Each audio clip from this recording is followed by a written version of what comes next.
सोचिए आपने एक घर खरीदने की डील की। अग्रीमेंट साइन नहीं हुआ पर आपने स्टैम्प ड्यूटी भर दिया है और अग्रीमेंट साइन होने के कुछ दिन पहले ही वो डील कॉल ऑफ कर दी जाती है। पर आपने तो स्टैम्प ड्यूटी के पैसे भर दिए। अब आपके स्टैम्प ड्यूटी के पैसों का क्या होगा? क्या सरकार उसे रख लेगी या आपको पैसे वापस करेगी? और क्या होगा अगर आपने जो सरकार ने एक समय फ्रेम डिसाइड किया है 6 महीने का, उसके बाद अगर आप गए और मांगने लग गए पैसे तो सरकार क्या करती है? इस सवाल का जो भी जवाब है मैं आपको दूंगा और ये आपके लिए बहुत ज़रूरी है जानना। तो इसलिए आप बने रहिए हमारे साथ इस वीडियो के अंत तक। नमस्कार, मैं हूं वरुण सिंह और आप देख रहे हैं square fit India.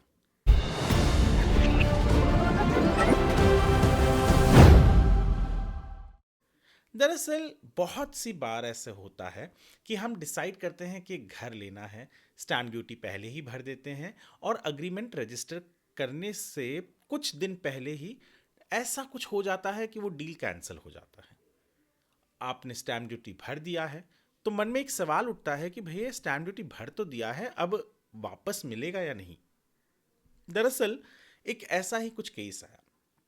Suresh Sancheti, ये मुंबई के रहने वाले हैं और इन्होंने 2019 में जून जुलाई में एक घर के लिए डील किया अपने पड़ोसी के साथ, कुछ 1 करोड़ 80 लाख का। 10 लाख 80 हजार रुपए उन्होंने स्टैम्प ड्यूटी का जो चालान होता है वो भर दिया और चालान ले लिया। अब अग्रीमेंट का ड्राफ्ट तो आ गया था पर रजिस्टर नहीं किया था, एग्जीक्यूट नहीं किया था, साइन नहीं किया था उन्होंने। और 2019 के कुछ दिन बाद ही कोविड आ गया अगले साल, तो वो अग्रीमेंट तो अब तक रजिस्टर भी नहीं हुआ था और उनकी जो बीवी थी वो 100% डिसेबल्ड थी और उन्हीं के ऊपर निर्भर थी। तो मेडिकल के बिल्स माउंट होते गए, बढ़ते गए, तो उन्होंने उस डील को कैंसिल कर दिया। 2020 के सितंबर में उन्होंने जो स्टैम्प ड्यूटी ऑफिस है वहाँ पर जाकर कहा कि भैया मेरा रिफंड दे दीजिए। जो एडिशनल कलेक्टर रैंक के ऑफिसर थे उन्होंने उनके रिफंड को रिजेक्ट कर दिया। कहा कि 6 महीने का पीरियड होता है, 6 महीने के पीरियड के बाद आप आए, हम आपको रिफंड नहीं कर सकते। तो उनका 10 लाख 80 हजार रुपये तो समझो डूब ही गया। उन्होंने अपील की, जो अपीलेट अथॉरिटी थी उसने भी कहा कि नहीं नहीं, हम आपको पैसे नहीं दे सकते क्योंकि 6 महीने का ये पीरियड होता है, 6 महीने के पीरियड के अंदर अगर आप आते हैं तो ही हम आपको पैसे देंगे। अब ये व्यक्ति एक तरफ बीवी के मेडिकल बिल्स बढ़ते जा रहे हैं और उनका खुद का 10 लाख 80 हजार रुपये अटका पड़ा है स्टैम्प ड्यूटी ऑफिस के अंदर, यानी सरकारी खजाने में है। ये पहुंचे हाई कोर्ट और हाई कोर्ट ने 12 दिसंबर को एक ऑर्डर दिया जस्टिस सुंदरसन ने, कि उनका ये कहना था कि बेसिकली डॉक्यूमेंट और इंस्ट्रूमेंट में फर्क होता है। जब एक अग्रीमेंट केवल ड्राफ्ट रूप में है तो वो डॉक्यूमेंट है, जब वो रजिस्टर हो जाती है तो वो इंस्ट्रूमेंट हो जाती है। और जो स्टैम्प ड्यूटी है वो कोई टैक्स नहीं, वो फीस है। जब आप वो फीस भरते हो डॉक्यूमेंट के ऊपर, रजिस्टर्ड डॉक्यूमेंट के ऊपर, जब वो इंस्ट्रूमेंट होता है तब वो फीस हो जाती है।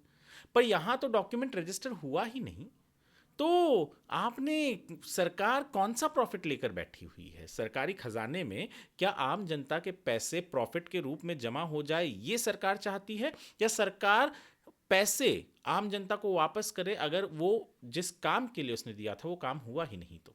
जैसे यहाँ पर इन्होंने तो डील रजिस्टर करने के लिए जो डॉक्यूमेंट था उनका ड्राफ्ट, उसको रजिस्टर और एग्जीक्यूट करने के लिए वो स्टैम्प ड्यूटी भरा था। पर जब डॉक्यूमेंट रजिस्टर ही नहीं हुआ, वो इंस्ट्रूमेंट के रूप में आया ही नहीं, तो ये कोई टैक्स तो है नहीं कि आप वसूलेंगे, ये तो एक फीस है जो हर कोई भरता है। तो ये 10 लाख 80 हजार रुपए जो फीस उन्होंने भरी थी, जब काम ही नहीं हो रहा है उनका, तो वो फीस तो आपको लौटाना पड़ेगा। इतना ही नहीं, उन्होंने ये तक कहा कि केवल एक पीरियड ऑफ लिमिटेशन के जो 6 महीने की बात है, जिसको कलेक्टर और जो भी एडिशनल ऑफिशियल्स थे उन्होंने जिस तरीके से इसको हैंडल किया, वो कोर्ट ने कहा कि कहीं ना कहीं इसके अंदर उन लोगों को थोड़ा प्रैग्मेटिक होना चाहिए, जो ऑफिशियल्स हैं उन्हें। यहाँ पर उन्होंने कहा कि चीज़ों को आपको समझ कर फैसले लेने हैं, और क्या ये पीरियड ऑफ लिमिटेशन को आप एक्सटेंड नहीं कर सकते हैं, ये भी कोर्ट ने कहा। पर इसका मतलब ये नहीं है कि हर एक केस में ऐसा हो। यहाँ पे रीज़न बहुत वैलिड था। और प्लस जो डील था वो रजिस्टर नहीं हुआ था। पर अगर आपने समझिए डील रजिस्टर कर दिया और कैंसिल करते तो आपके पास वो 6 महीने का पीरियड है। यहाँ पर वही एक चीज़ सबसे ज़्यादा इंपॉर्टेंट रह गई कि जो 6 महीने का पीरियड जिसको लेकर संचेती को हर एक ऑफिशियल ने रिजेक्ट कर दिया था उनका रिफंड। यहाँ पर कोर्ट ने कहा कि वो 6 महीने का जो लिमिटेशन पीरियड है, यहाँ पर उन्हें कोर्ट को नहीं लगा कि ये बहुत ज़्यादा लागू होता है, और इसके पहले भी बहुत सारे ऐसे ऑर्डर्स आए हैं। तो यानी अगर आपने स्टैम्प ड्यूटी भर दिया है, डील रजिस्टर नहीं किया है, तो आप जाकर पूरा पैसा वापस पा सकते हैं।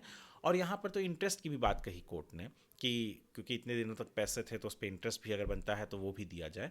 तो होम बायर ने अगर डील कैंसिल कर दी और स्टैम्प ड्यूटी भर दिया है तो उसे पैसे वापस मिलता है जो स्टैम्प ड्यूटी का है।